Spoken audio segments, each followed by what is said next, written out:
Hello guys, welcome back to my channel. This is Arun Anthony. So ఈరోజు topic ఏంటంటే బైక్లో అయోధ్యకి వెళ్తే ఎంత ఖర్చు వస్తుంది, అలాగే నేను ఎట్లా ఎక్స్పీరియన్స్ చేసిన అనేది అయితే మీతో షేర్ చేసుకుందాం అనుకుంటున్నా. చాలామంది నాకు మెసేజెస్ అయితే చేసినారు ఇన్స్టాలో.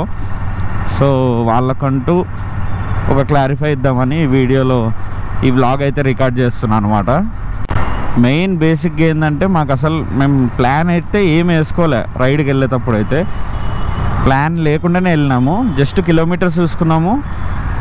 ఒక 2 డేస్లో వెళ్ళిపోదాం అనుకున్నాం. 3 డేస్ అనుకున్నాం. ఫస్ట్ 2 డేస్ కూడా కాదు, 3 డేస్ అనుకున్నాము. సో ఎక్కడ స్టే చేయాలి ఏంది అనేది అయితే అసలు దాని గురించి ఆలోచించలేదు మేమైతే. రూటు, స్టే ఎట్లా ఏంది, ఎంత ఖర్చు వస్తుంది అని అయితే ఆలోచించలేదు. ఫస్ట్ మేము ఇక్కడ నుంచి డైరెక్ట్గా డే 1లో ఒక 500 కిలోమీటర్స్ ఏమో వెళ్ళిపోయినాం. 500 కిలోమీటర్స్ దగ్గర పోయి అక్కడ జబల్పూర్కి వెళ్ళిపోదాం అనుకున్నాం. కానీ నైట్ అయ్యేసరికి ఇంకా మేము పోలేదు. జబల్పూర్కి, నాగ్పూర్కి రెండిటికి మధ్యలో ఒక స్టే చూసుకొని అక్కడ రీజనబుల్గా రూమ్స్ కూడా అవైలబుల్ ఉంటే అక్కడనే స్టే చేసినాం అనమాట. సో డే 1లో నాకైన ఖర్చు వచ్చేసి ఫ్యూయల్కి అరౌండ్ 2800 అయింది. అండ్ ఇంకా ఫుడ్ దానికి వచ్చేసి ఆ డేకి ఇద్దరికి కలిపి, నేను చెప్పేది 2 మెంబర్స్ అన్నమాట, పర్ హెడ్ కాదు, 2 మెంబర్స్కి చెప్తున్నా. మా ఇద్దరికి పర్ డేకి ఫుడ్కే 700 to 800 అయింది ఫుడ్కి వచ్చేసి. అండ్ ఇంకా స్టేకి వచ్చేసి 800కే స్టే చేయడానికి నైట్ రూమ్ అయితే దొరికిందనమాట. అండ్ అలాగే మెయిన్ నేను చేసింది ఏంటంటే, ఎప్పుడైనా రైడ్కి వెళ్ళే ముందు పక్కా నేను సర్వీస్కి అయితే బండి ఇస్తా. సర్వీస్కి ఇచ్చి దాని తర్వాత నెక్స్ట్ డేకి రైడ్ స్టార్ట్ చేస్తాను. నేను లాంగ్ వెళ్ళాలంటే దగ్గర అయితే సర్వీస్ ఏం చేయించాను. నాకు ఇంకా సర్వీస్కి వచ్చేసరికి ఆ రోజు మన జీటీకి 5000 అయింది. ఆయిల్ చేంజ్, జనరల్ సర్వీస్ అంతా చేసేసుకొని. ఇంకా డే 2లో వచ్చేసి మేము ఏం చేసినామంటే, డే 2లో డైరెక్ట్ 800 కిలోమీటర్స్ కొట్టేసినాం. 800 కిలోమీటర్స్ చేసేసరికి మాకి నా బైక్ వచ్చేసి నా వచ్చిన ఫ్యూయల్ అమౌంట్ 3500 వచ్చింది. 800 కిలోమీటర్స్కి అరౌండ్ 6000 చేంజ్.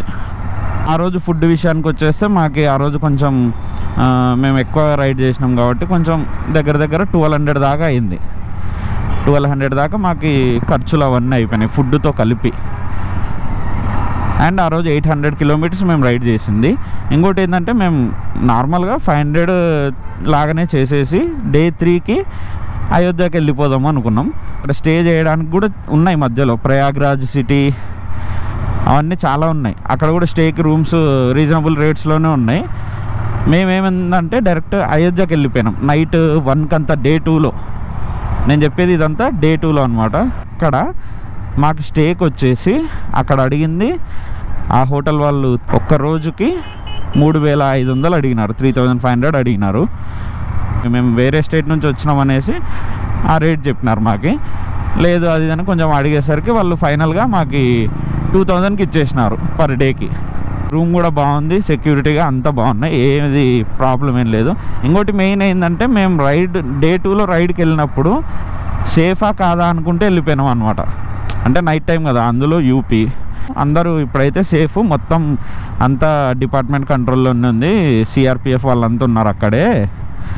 సో ఏం ప్రాబ్లం ఉండదు మీకు అని వేస్తే, ఇంకా ప్రయాగ్రాజ్ సిటీ నుంచి మనకు అయోధ్య వెళ్ళే వరకు అయితే చాలా అంటే చాలా చీకటి ఉండే రోడ్లు వస్తున్నాయి. అసలు ఒక్క లైట్ కూడా ఉండవు అక్కడ.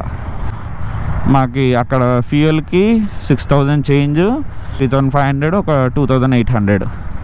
అండ్ ఇంకా ఫుడ్కి డే 1లో 700 to 800 అయింది. డే 2లో దగ్గర 1200 దాకా అయింది ఫుడ్ దానికి అన్నిటికీ.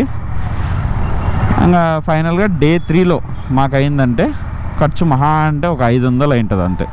ఎందుకంటే బయట తిన్నాం మేము, అది కూడా తినలేక తిన్నాం. ఫుడ్ అయితే అస్సలు ఏం బాగాలేదు.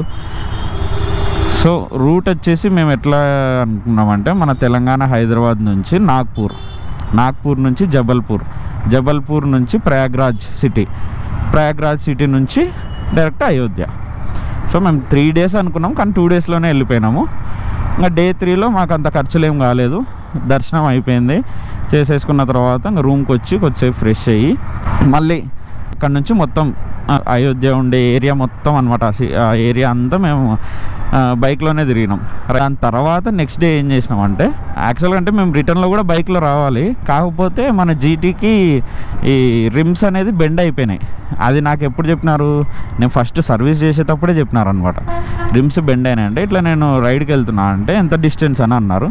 1500 వస్తుంది అని చెప్పిన వాళ్ళకి. అంటే 1500 2000 వరకు అయితే ఓకే, ఇంక అంతకు మించి అయితే అసలు వెళ్ళొద్దు అని చెప్పినారు వాళ్ళు. సో అందుకు నేను ట్రైన్లో చేసిన అనమాట బైక్ని. అయితే ఫస్ట్ 2 రైల్వే స్టేషన్స్ ఉన్నాయన్నమాట అక్కడ.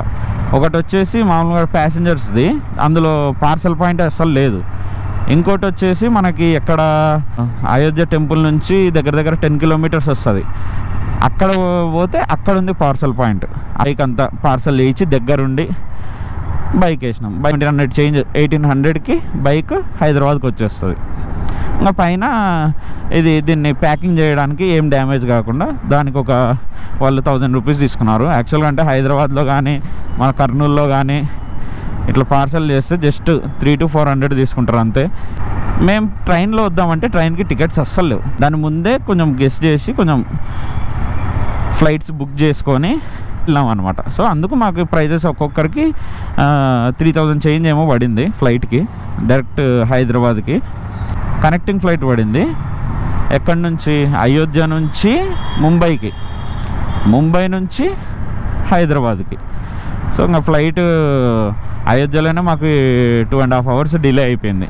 మళ్ళీ ముంబైలో 1 hour. అయితే ఆఫ్టర్నూన్ 3 o'clock అట్లా స్టార్ట్ అయినాం. నైట్ వచ్చేసరికి 9 ఏమో అయింది, 9-10 ఏమో అయింది రూమ్. సో అట్లా జర్నీ అయితే అయిపోయింది అనమాట హ్యాపీగా, ఏం ప్రాబ్లం లేకుండా, ఎక్కడ ఏం ట్రబుల్ లేదు. మెయిన్ థింగ్ ఏంటంటే రైడ్కి వెళ్ళేటప్పుడు మాత్రం పక్క బైక్ని అయితే సర్వీస్ చేయించుకొని వెళ్ళాలి. కొంచెం బ్రేక్స్ అడ్జస్ట్ చేసుకోవడమో, లేదంటే బ్రేక్ ప్యాడ్స్ అవి మార్పించుకోవడమో ఆ ఒక్కటి చేసినామంటే సెట్. మేము ఇంకా ఫ్లైట్లో వచ్చేటప్పుడు మాత్రం చెక్ ఇన్కి వేసిన లగేజ్ అవన్నీ దాంట్లో నాకు ఏవేవి తీసుకొని వెళ్ళొచ్చు, ఏవేవి తీసుకొని పోకూడదు అనేసి ఐడియా లేదు.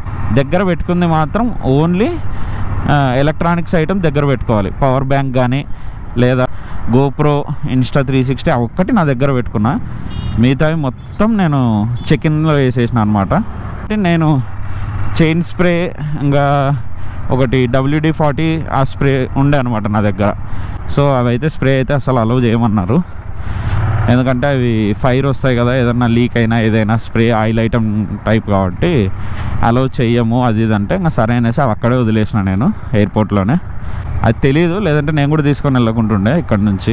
నాకు మొత్తం బైక్లో హైదరాబాద్ నుంచి అయోధ్యకి వెళ్ళడానికి అయిన ఖర్చు ఫ్యూయల్కి 5800, అంటే 6000 వేసుకోండి ఫ్యూయల్కి అయింది, కొంచెం అటు ఇటు అయినా కానీ.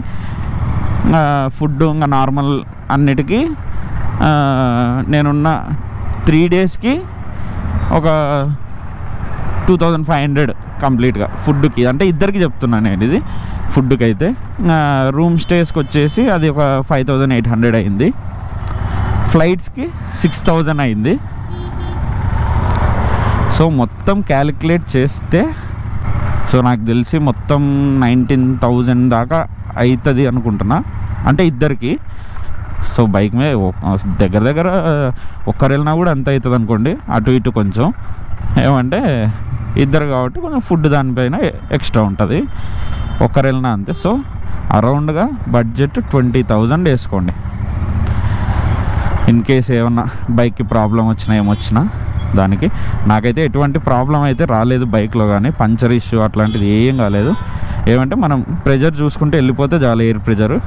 అది సంగతి. అయితే ఫైనల్గా అయితే అయోధ్యకి వెళ్ళొచ్చిన.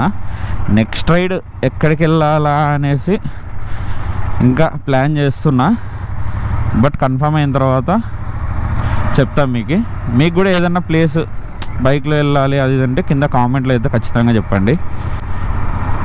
మళ్ళీ మనం నెక్స్ట్ వ్లాగ్లో అయితే కలుద్దాం. అంతవరకు bye bye, tata, take care, see you in the next vlog.